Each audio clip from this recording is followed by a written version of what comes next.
Okay, so now we're getting into the squishy area of sleep.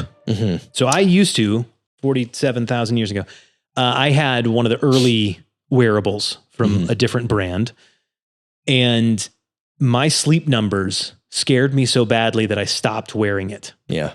I got to the same point myself. So because of that, I would use it for nothing other than because these, let me mention, none of these are validated to, unless you get a specific sleep study set of devices. Yeah.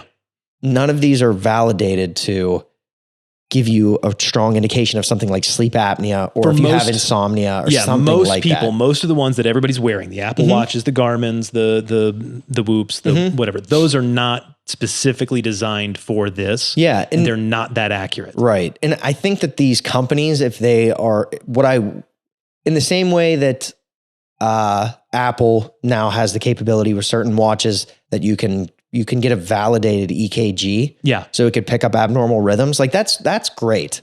Right. I mean, I see no issues with that, but certainly it's got to be,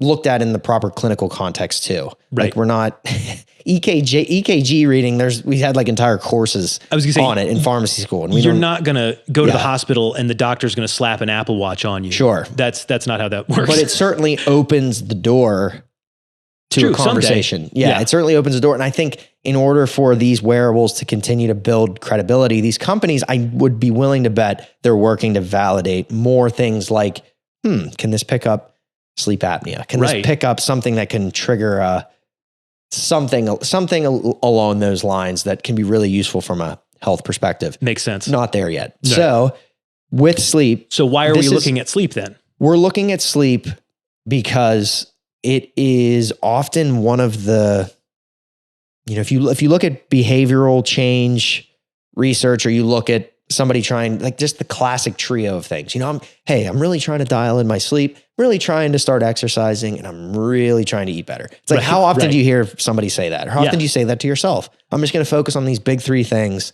and I'll be fine. Yeah. It seems as though, not for everybody, but a lot of people can dial in their sleep. Like they can, you start setting alarms, and for a good while you can go up to bed at a good time and you can wake up at a reasonable time, and you're like, hey, I checked that box. That's huge. For a lot of people, and for me included, when you have the ability on a wearable to give you a wind down alert. Yeah. Yep. Put your phone on do not disturb. It does it all for you.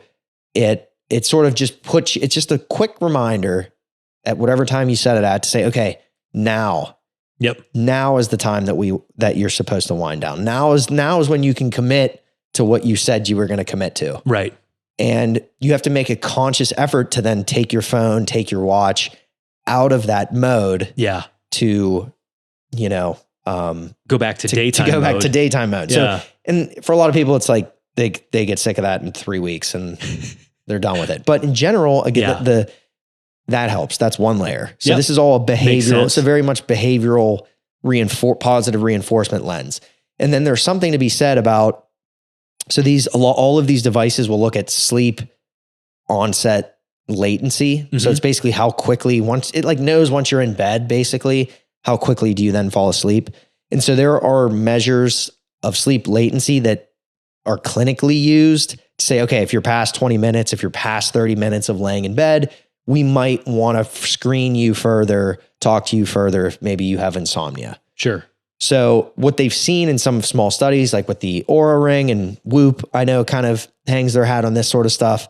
Oh, once they started using this device, they really honed in on their sleep latency. People went from 30 minutes to 21 minutes to 14 minutes. Wow. Let's say. Yeah. So, and then you wake up and maybe you're like, okay, I don't believe what it said about my deep sleep. But it seems as though that's the sleep latency. That's pretty accurate. I went up to bed. I was able to wind myself down and I was asleep within 15, 20 minutes. Like that is a huge, huge win for people. Yeah. And so in that aspect, to be able to tap into that routine, wake up in the morning, see what time you actually went to bed. Right.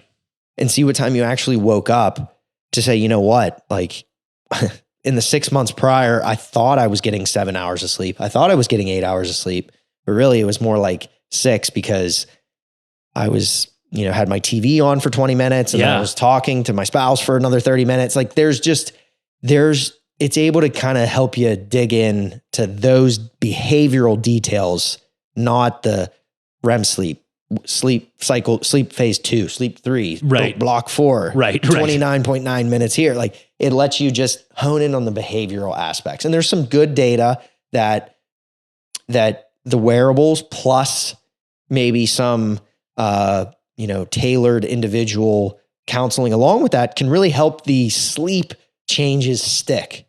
Nice. It's the issues with maybe exercise. It's the issues with diet. It's the issues with step count. Maybe they don't stick as much as sometimes as some of the sleep reinforcement. Well, so that's why I like it. If you can get that under control, it's a huge win. Yeah. One thing at a time, man. That's really cool.